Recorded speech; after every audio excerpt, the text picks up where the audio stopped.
शरद पूर्णिमा। आश्विन मास की पूर्णिमा शरद पूर्णिमा कहलाती है। शरद पूर्णिमा से ही स्नान और व्रत आरंभ हो जाते हैं। माताएं अपनी संतान की मंगल कामना के लिए व्रत रखती हैं और देवी देवताओं की पूजा करती हैं। अनिष्ट निवारण के लिए टोना टोटका करती हैं। अधिकतर टेसु और सांजी शरद पूर्णिमा के दिन ही गंगा प्रवाह किए जाते हैं। शरद पूर्णिमा के दिन चंद्रमा व पृथ्वी में दूरी बहुत कम होती है, इसलिए अमृत प्राप्त करने की इच्छा से शरद पूर्णिमा की रात्रि को खीर, घी और चीनी मिलाकर जमाने के लिए रख देते हैं।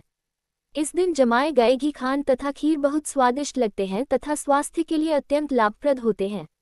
इस दिन चंद्रमा की रोशनी में सुई में धागा पिरोते हैं। दूसरे, आंखों की रोशनी बढ़ती है। शरद पूर्णिमा की रात्रि में घी, खीर रखकर दूसरे दिन खानी चाहिए। इस दिन व्रत करके कहानी सुने। एक पट्टे के ऊपर जल से भरा लोटा और एक गिलास भरकर गेहूं रख लें।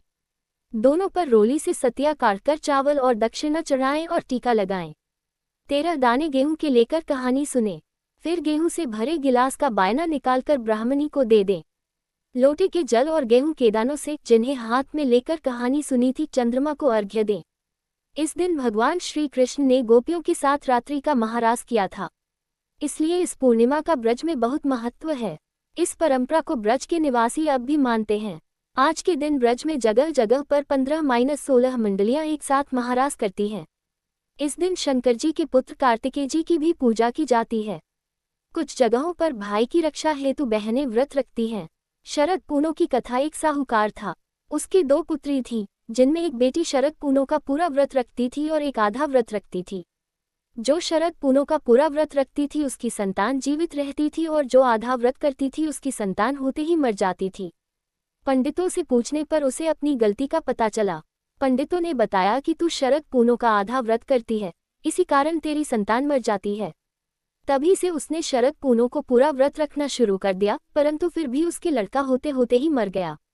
उसने अपने मरे हुए लड़के को पीढ़े पर सुलाया और अपनी दूसरी बहन को बुला लाई। उसने अपनी बहन के बैठने के लिए वही पीढ़ा बिछा दिया जिस पर उसका मरा हुआ लड़का पड़ा था। लड़का उसके घाघरे को छूते ही जीवित हो गया। तब बड़ी बहन बोली, अगर मैं बैठ जाती तो यह मर जाता। तब उसकी बहन बोली, बहन ये तो मरा हुआ है, परंतु तुम्हारे शरद पूनो के व्रत के प्रभाव से जीवित हो गया। अपनी बहन की बात सुनकर वह बहुत खुश हुई। तभी से इस व्रत का महत्व बढ़ गया।